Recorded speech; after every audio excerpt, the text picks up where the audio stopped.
Paragraph سناتا ہوں، آپ خود ہی اندازہ لگا لیجئے گا۔ نیز نقل می کنند واز چہار حصہ اہل ہندوستان، کہتے ہیں کہ یہ نقل کرتے ہیں کہ ہندوستان کے رہنے والوں کے 4 حصے جو ہیں وہ وضع کیے۔ 2 حصہ مرید حضرت پیر دستگیر شاہ محی الدین سید عبدالقادر گیلانی اند اما اشراف بیشتر، و یک حصہ مرید شاہ مدار اما اشراف بیشتر، و نیم حصہ مرید معین الدین، و نیم حصہ مخدوم بہاؤدین زکریا ملتانی۔ یہ کتاب آج سے 387 سال پہلے لکھی گئی۔ 2017 جا رہا ہے نا، آج سے 387 سال پہلے لکھی گئی۔ تو دارا شکوہ جو شہزادہ ہیں، اورنگزیب عالمگیر کے بھائی ہیں، انہوں نے یہ لکھ دیا کہ ہندوستان کو 4 حصوں میں تقسیم کیا گیا، اور ہندوستان آج کا نہیں، پرانا ہندوستان، کہ جس میں بنگلہ دیش، برما، سری لنکا، پاکستان سارا، یہ سارے علاقے کو ہندوستان بولا۔ اس کے 4 حصے کیے۔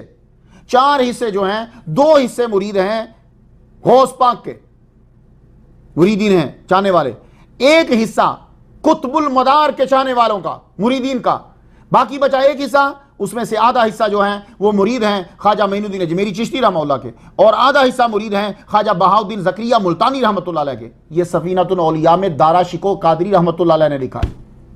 اب خود ہی اندازہ لگا لو۔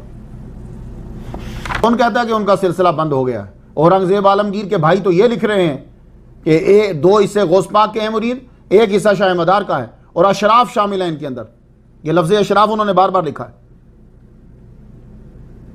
اللہ اکبر جل شانہ، قطب المدار، ان کے ماننے والوں کا بیڑا پار۔ اب ولی کامل ہو اور تبلیغ نہ کرے، ولی کامل کپڑے تو نہیں نہ بیچتا، نہ اس نے تبلیغ کرنا ہے، اس نے دین کی تبلیغ کرنی ہے، اور وہ اپنی بھی یہ نہیں کہ لوگ اسے مانے، نہ اللہ رسول کی طرف لاتا ہے۔ اب سنیے ہمارے قطب المدار نے تبلیغ کیا کی۔ جو ولی کامل ہوتا ہے، جو صوفی ہوتا ہے، وہ ہاتھ میں سنت مصطفیٰ کی شمع لے کر چلتا ہے، اور خوف خدا کا عصا لے کر چلتا ہے، اور مریدین کو پکڑتا ہے چلو کامیابی کی طرف چلے۔ سب سے پہلا سٹیپ جو ہے وہ ادب ہے۔ ادب ہونا ضروری۔ تم لا الہ الا اللہ محمد رسول اللہ پڑھو اور اللہ کی بھی توہین کرو، رسول کی بھی توہین کرو، تو مسلمان نہیں ہو۔ ادب سب سے پہلے۔ اب ذرا ادب کی مثال سن لیجیے۔ شیخ سعدی فرما گئے نا، بے ادب خدا تک نہیں پہنچ سکتا۔ آج کل تو فریڈم آف سپیچ نے بدتمیزی کو لائسنس دے دیا ہے نا، لیکن ادب بہت ضروری ہے۔ ایک مرتبہ کیا ہوا کہ سید احمد بدیع الدین زندہ شاہ مدار رحمۃ اللہ علیہ خاص کیفیت آپ کے اوپر تاری، تو مولانا حسام الدین مداری رحمۃ اللہ علیہ بھانپ گئے، کہنے لگے بھائی اس سے بہتر فیض لینے کا کوئی موقع نہیں، تو آپ محبت میں گم حجرے میں داخل ہو گئے۔ یہ ایک وقت ہوتا ہے، حضور پاک پہ بھی آتا تھا، یا اولیاء پہ ایک وقت آتا ہے، اس وقت میں آپ اندر داخل ہو گئے۔ اس وقت کو جاننا بھی کرامت ہے، اس سے آپ کے مرتبے کا بھی پتہ چلتا ہے۔ تو جو ہی اندر داخل ہوئے تو قطب المدار رحمۃ اللہ فرمایا، ہیچ بے ادب بخدا نہ رسید۔ نظریں جھکا کے عرض کرنے لگے، حضور معافی چاہتا ہوں، اگر اجازت لینے کے چکر میں رہتا تو ان تجلیوں سے محروم رہ جاتا جو آپ کے چہرہ انور پہ برس رہی ہیں۔ آپ سن کر مسکرا پڑے، فرمایا سلامت سلامت سلامت۔ یہ لفظ آپ کے منہ مبارک سے نہ نکلتا تو وہ کیفیت ایسی تھی کہ شاید ان کو کچھ ہو جاتا۔ سلامت سلامت سلامت، ان کی نیت اور عقیدت کو جان کر سلامت سلامت۔ جب آپ کا نام، یہی وجہ ہے کہ جب آپ کا نام لکھتے ہیں تو یوں لکھتے ہیں مولانا حسام الدین سلامتی۔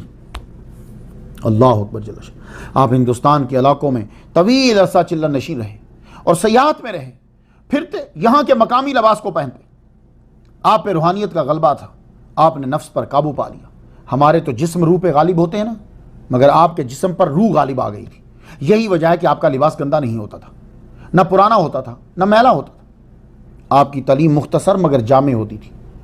قطب المدار سب سے پہلے یہ پوچھتے تھے، تمہیں معلوم ہے کہ تمہاری زندگی کتنی ہے؟ سمجھانے کا انداز، تمہیں معلوم ہے تمہاری زندگی کتنی ہے؟ پھر دلائل سے سمجھاتے۔ ہر ایک نے مرنا ہے یار، تو دنیا میں کون سا ایسا مذہب ہے جو مرنے کا انکار کرے گا؟ اور تو بڑی چیزوں کا انکار کر سکتا ہے، مرنے کا انکار نہیں کر سکتا۔ ہر آدمی مرنے کو مانتا ہے، تو جب وہ مان لیتا کہ مرنا ہے اور اسے یقین ہو جاتا تو پھر آپ اسے سمجھاتے تو پھر وہ کرو نا جو اچھا ہے. اب دوسرا سوال, اب کیسے معلوم ہو کہ یہ اچھا ہے یہ برا ہے؟ تو پھر بتاتے, کہتے کائنات میں صرف اللہ اور رسول ہے جو صحیح طرح سے بتاتا ہے کہ اچھا کیا ہے اور برا کیا ہے. ہائے ہائے ہائے. ایک مرتبہ صوفیاء کی نماز پہ گفتگو ہو گئی.